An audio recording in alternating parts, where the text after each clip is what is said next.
Have you ever experienced that, for instance, your shoulders get tight when you get stressed, or maybe you get a pang in your stomach if you encounter something that makes you afraid? Meaning that the emotions that flow in your body or the experiences that you encounter have a physical impact on you. You can feel them. And even if you don't necessarily feel them immediately, they have a reaction. Maybe if you get angry, there's this thing that happens in your impulse of going forward. Or maybe you can identify that if you've been sad at some point recently, your energy kind of goes down. Maybe you want to cry. There's a physical thing that happens in your body. And this of course is because our mind and our body are not separate. We might know that already, but in the topic of therapy and any growth process, this is an important component, because oftentimes we want to solve issues through rationalizing them, through kind of inspecting the story and kind of understanding why it happened, or understanding the other person's point of view or the experience. And even though, bridging the experience, the physical bodily response with a rational mind can be important and very useful to a certain extent, because there's it's also part of our experience, and bridging it with the conscious mind kind of it is important for for putting all the pieces together. If we don't look at the part that's happening in the body, we're missing on a big part for actually integrating what is happening. Now, oftentimes we say that trauma, or that our emotions happen in our body, that trauma is, for instance, something that we say is stagnated or stuck in our body, in our experience. But that's if you think about it, it's a bit of a strange thing to grasp. Is it really that a childhood trauma or a very difficult experience is stored in my knee, or or that I have it in my pelvis or in my hips? And a useful way for understanding this, at least I think it's a useful way, and it's a way in which I oftentimes explain it to the people I work with, is that if we understand everything that happens as energy, and for instance emotions, if we understand emotions as energy flowing through our body, and in an ideal world we would just go through life, and we encounter something that makes us sad, so sadness, the energy of sadness floods our body. Maybe that has the physical reaction of producing tears, and our energy might go down. We might not feel very energetic for a few days, or depending on the impact of what caused the sadness. But in this ideal world, once the energy has been felt and had its space for being acknowledged, it would just flow away again. And this not only with emotions that we oftentimes deem as as negative or not good, but also with things as happiness. The same thing. If we see somebody that we love and we get super excited about seeing them, this energy of happiness and joy fills our body, flows through our body, and then it goes away as well, because in this ideal world we wouldn't be attached to things. The issue, or one of the parts of the issue, is that we oftentimes get very attached to things. That's one of the things that that we work through in the process of growth, non-attachment. And what happens when we get attached to things, both, as I gave this example with sadness or with joy, is that we kind of hoard the sadness, and we want to feel it more, or we grab onto the feeling of joy, and we love it so much how we feel when when we see the loved one, that we don't want to let go of that. But what happens is that those little things that we let's say, like, I don't know, capsules of energy that we start kind of grabbing onto, because we find them very important for our current experience of life, start to block the flow of, the natural flow of energy. In this ideal world where energy just flows, up and down, or, or sideways, or all around our bodies, if we're standing, on the ground, the energy would just flow, to the ground and to the sky, and, everything would be just so nice.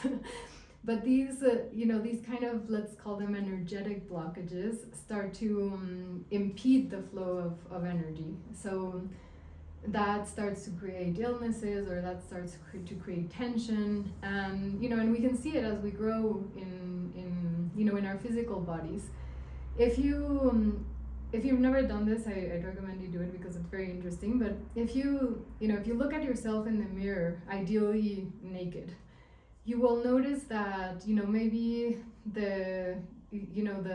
your right shoulder is a little bit higher than the left one.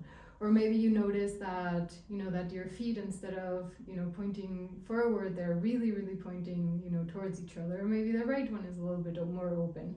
Or maybe you even notice how one of your eyes is is almost kind of squinting, and the other one feels very open and receptive to the world. This is, it's caused by many things, but one of the things that can cause kind of like these modifications in our bodies as we live our lives is this kind of trapped energy, because it starts to create tension. And and just, you can imagine it as a tent, if you've ever gone camping. If you have all the the strings tense in the tent, there's a nice little shape to them. But if you pull one of the strings a little bit further, the whole shape of the tent starts to kind of shift and move. And that happens with our bodies as well. That the comparison would be with the fascia of our body. And this tension, in the fascia of our body starts to kind of, modify it. And the problem with that, as I mentioned, is that the energy stops flowing, as it normally would. And that has a lot of impact, both in our more subtle experience and energetic experience, all the way to our physical bodies. So that's why, that's one of the reasons why then we end up, feeling a very strange pain in our knee that we have no idea where it came from, or for some reason we always feel that our pelvis is very tight. And so one of the things that we do with body-mind therapy is basically kind of go into the space where this stuck energy is, and by allowing whatever was needed to feel or experience at that moment, that was kind of, that we grabbed onto and stagnated there, or kept it there, we allow it to be experienced. So let's say it was this experience of joy, this overflowing joy of seeing the loved one, and we find that we kept it in, I don't know, in this part of our shoulder. If we allow ourselves to experience this overwhelming joy and go into something that we call catharsis, what we do is we allow the experience that was incomplete, or that we, for one reason or the other, decided that we needed to keep, maybe for resolving at another moment, or just for keeping it because we felt that we weren't going to be able to experience it after that, or because it felt too nice, for whatever reason. And we allow ourselves to completely and fully experience that, that joy in this sense, and just give ourselves completely surrender to that experience. We allow it to to kind of expand and be felt, have its place, and then integrate. And this, we work on this at many levels, because it's not necessarily only that that we became attached to an emotion or something, and that's why we stored it and it became stagnated energy. If we talk about trauma, the reason why we might kind of have it stored, could have been that at the moment when we experienced that thing that that made us that has been stuck in our in our experience. Maybe the reason was because we were too young and we didn't have the maturity to face what was going on, or maybe it was it was too big of an experience for us to have the resources to deal with at the moment. So essentially what we do, or what our unconscious does, is it grabs that and it stores it for, ideally, later in life, when we have better resources, when we're more mature, when we feel safer, we can kind of grab that experience and then integrate it and work with it. The issue with that as well is that we don't often like self-actualize that. We don't often consciously go into those experiences, retrieve them, and allow them to kind of fulfill the unfulfilled impulses that they had. And and what happens when we don't go into kind of like that storage space of ours called the unconscious, and and bring them consciously, look at them, work through them, experience them, and allow them to integrate, is that no matter what our unconscious, ourselves, we are constantly going to try and and resolve these things, because we're all in this path towards towards becoming better, however you want to call it. We are in a path of self-actualization, of individuation, in a path of growth, however you want to call this process. Essentially the reason why you seek therapy, or maybe you seek meditation or spiritual practices, is that these things are just going to present themselves in your life, and they're going to present themselves in your life as like as patterns. I don't know if any of you have experienced this thing of, I don't know why, but I'm always falling for the same type of person. The people who I fall in love always, for some reason, have this particular trait. Or for some reason, I don't know why I cannot get unstuck in this kind of like scarcity mindset, and no matter what I do, I cannot earn the amount that I want to earn. Or I don't know why, but every single new house that I move into has this specific quality. All these things are it's yourself kind of seeking situations that can allow yourself to resolve these issues that we either grabbed onto, or that we stored because we didn't have the resources at some point to resolve them. And that's why I believe that working or integrating or incorporating the body in a process of therapy is really, really important if we want to solve things from the root, or from a deeper place. And if we look at it also from more a spiritual sense, the body is through what we experience this world.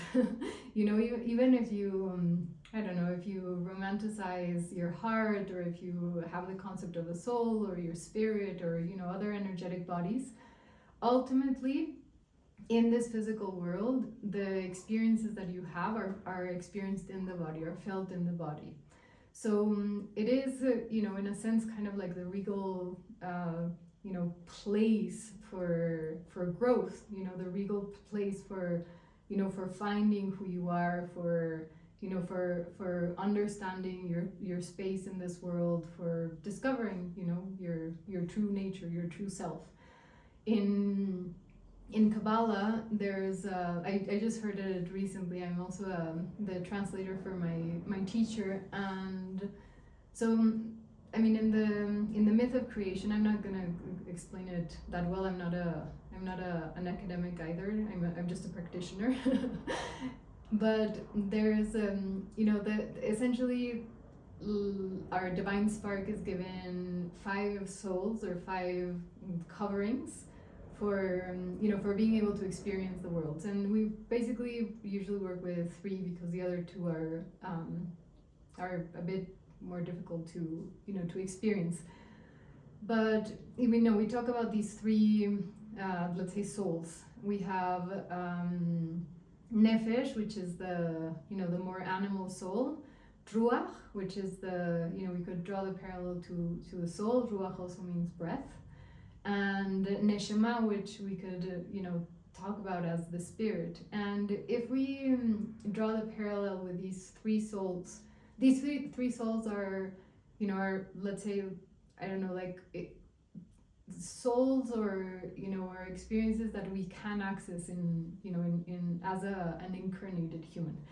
But if we draw the parallel with these three souls, nefesh being the kind of like the denser one, the more instinctual one, and neshama being the more subtle, the one with the parallel to our spirit. If we draw the parallel with our minds, nefesh, the animal soul, would be our rational mind. Our mind would be normally associated as mind. Then ruach would be the emotional mind, the mind of our emotions. And neshama would be the mind of our body. And I find this also quite beautiful because it's, we normally identify the body as, as such a dense space, the very coarse part of our, human experience. And it is, the body is quite dense and physical. But, with this understanding as well, the mind of the body, the wisdom of the body, that's in a sense, the most refined one that you have. And I'm not saying that we should neglect the emotional mind or the rational mind. As I said, it's also very important to bridge, between the different minds that we have, or if we were talking about the conscious, subconscious, and the unconscious, bridge it as well. But not to only, kind of park our experience in the rational mind, because that's a tiny little part of how we experience the world and how we can resolve the world. So let me see if there's anything else that I'm missing. I mean, there's a lot to talk about in terms of how to how to incorporate the body in therapy, but I mean that's a little bit of kind of like the explanation of why it's like why it's important to include the body, why we feel these things so vividly in the body. And something that you can start doing, if you're in a process of therapy, and even if you're not, but when you get a kind of like I don't know, maybe let me give you a more tangible example. Let's say you broke up with your partner and you're feeling very sad, and that sadness is very clearly making you cry and bringing your energy down. Something that that you can do is kind of, I mean, if you're already in that space of feeling the sadness, definitely allow yourself to feel it. Don't kind of feed the mind into, okay, but what's the story and what happened, and allow yourself to feel it, because you're going to have to do it if you want to fully experience this, and then heal after the process. But you can go into your body, and by this I mean you can close your eyes if you want, and kind of have the sensation that you expand your observer from your mind, or from the space that usually we identify as with the mind, to the whole body, and you kind of sense what's going on, how your body's feeling, and try to have the sensation of whether this sadness that you're feeling, or this maybe there's other feelings, maybe you're feeling afraid, the core, if you're having trouble kind of identifying which emotion you're feeling, you can think of these 4 core emotions, which are anger, that pulls us forward, the energy is forward, fear, the energy is kind of backwards, it pulls us backwards, joy kind of elates us, it pulls us upwards, and sadness pulls us downwards, and all the other emotions are stemming from these 2. We also have the extroversion impulse and the introversion impulse, but those aren't necessarily emotions. So you kind of scan your body to try and sense if there's a specific place where you're feeling this sadness, and you just try to allow for it to expand to your whole body and feel it. Feel the sadness. I know it hurts, but it's it's the way for allowing this sadness to flow through your body and then have its space and integrate with all the other energy. You can also do it the other way around. For instance, if you in this example that I gave, there's you might have a specific source or reason why you're feeling this sadness, and there's a lot more that you can explore, because of course it's more nuanced and more complex, but for the sake of trying to keep it simple for this video, you can also, for instance, if you I don't know, maybe you know that there's there's something in your body or a part of your body that's been hurting for a while, and maybe you can associate it with, because I've been running a lot, or I don't know, I went to the gym and pulled more weight than normal.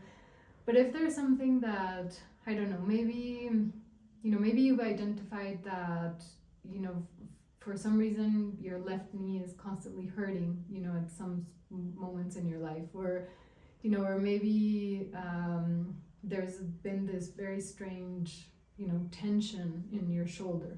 What you can do is the same process, just allow yourself to kind of like expand your observation to your whole body and go to that space, in this case the tension in your shoulder, and try to sense if there's a specific emotion that that you can pinpoint to that area.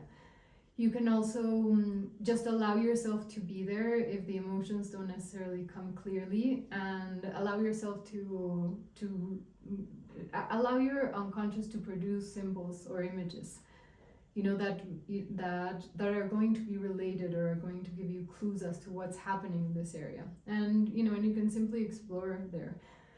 Now, this brings me to another point, and I think with this last one I'll finish the video, but oftentimes our intention is to comfort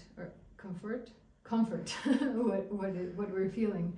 For instance, if we see I don't know, if we're with a friend and they're feeling very sad, our impulse is many times to try to console them and help them not feel sad, and maybe we want to distract them, and maybe we want to joke with them so they can give us a smile.